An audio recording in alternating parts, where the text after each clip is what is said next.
এই ছেলেটা প্রশ্নের উত্তর দেওয়ার জন্য নিজের হাত তোলে, কিন্তু যখন ম্যাডাম তার ছেঁড়া জুতো দেখে তখনই তার মনে হয় যে এই ছেলেটা খুব গরিব, যার কারণে ম্যাডাম ছেলেটার দিক থেকে নিজের মুখ ঘুরিয়ে নেয় আর সে একটি ধনী ছেলেকে প্রশ্নের উত্তর দেওয়ার সুযোগ দেয়। ছেলেটা ক্লাসের সব থেকে গরিব বাচ্চা ছিল, যে একটি ভাঙাচোরা ঘরে থাকতো। তার পুরো পরিবার ডিনারে শুধুমাত্র একটি স্যান্ডউইচ খেত, যেটা এর মা 5 ভাগে ভাগ করে দিত। স্যান্ডউইচের এই ছোট টুকরা বাচ্চাটার জন্য খুব অল্প ছিল, যেটাকে সে 1 সেকেন্ডেই খেয়ে নিত।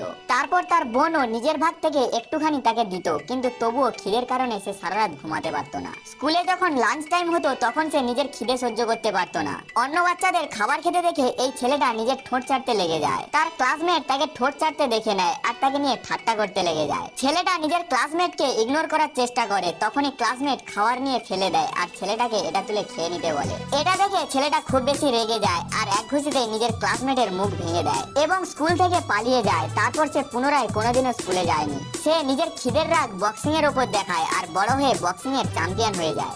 বন্ধুরা, গরিব হয়ে জন্ম হলে সবার কাছে অবহেলা সহ্য করতে হয়, এই কথাটা কি সত্যি?